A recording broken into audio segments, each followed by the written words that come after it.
in hopes of getting a better seeding or labanan sa mga playoff spots, outright playoff spots. Napaka-interesting ng mga the teams that you mentioned. I mean, Marikina, may Kawayan. You know, even itong Pasig City, who is going to see action later on, these guys can eventually figure out later on in the season. And a win is very important when you go up against them, because for all you know, come the latter season, may mangyayari dyan. Last 2 minutes brought to you by Sports Plus, the official sports book of the MPBL. Buti na lang. Ha? Buti na lang. Ano? Ang Valenzuela tuloy-tuloy ang pagbulusok dahil siyempre si Coach Estong preaching how the teams in the North, definitely they're capable, but they know their own capabilities as well. Well, now if you coach Estong Ballesteros, you definitely have to look at, you know, what do you look forward to after this win, because in this match, you know, scoring has definitely improved. They are on pace to maybe get to 89 points. Field goal shooting has so much improved, 50% from their previous averages, about 37. They have elite shooting now from 3 coming off this game. Yung free throws lang, may konting improvement pero hindi pa rin ganun ka-significant. It was the defense really that has changed immensely for the Dark Horse in this game.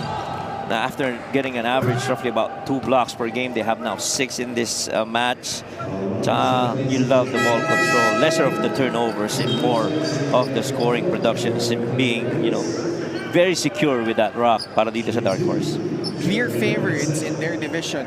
Caloocan, Batang, Kangkalu, Abra, and San Juan, who will meet later this weekend. That should be a mouth-watering matchup. CJ Luengo and John Formento having to be separated by our game official, having some choice words to each other. But teams like Bataan, Pasig City even. Yes. So matindi rin yung mga bakbakan dun sa 4, 5, and 6 spots in the North. Assuming that given the load of talent that those aforementioned teams have, Abra, Caloocan, San Juan, they're the favorites to finish in the top 3. Pero yun nga, no, yung mga nasa mid-tier, 4, 5, 6, and then you have those play-in spots.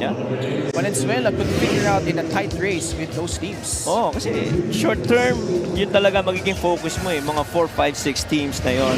You have to at least be performing at that level and, you know, get your foot inside the playoffs. At least in the play-ins, ready ka, no? And so every time you have that opportunity to meet these teams around that level, talagang kailangang labanan mo, because again, babalik ka, come the playoffs, win over the others gonna play a major role in your seedings. Samantala, itong Negros naman, they're gonna fall to 0-3. But the good news for them, at least early in the season, is there are 10 other teams with at least 2 losses. So kahit papano, hindi sila pa nababaon sa team standings. But with this impending loss against Valenzuela, I think they really need to figure things out, because ayaw mo rin magkaroon ng flat start, yet ikaw na yung naghahabol in trying to get to a better seeding in the South. And that's to do it for our first game. Valenzuela defeating Olegario and Jello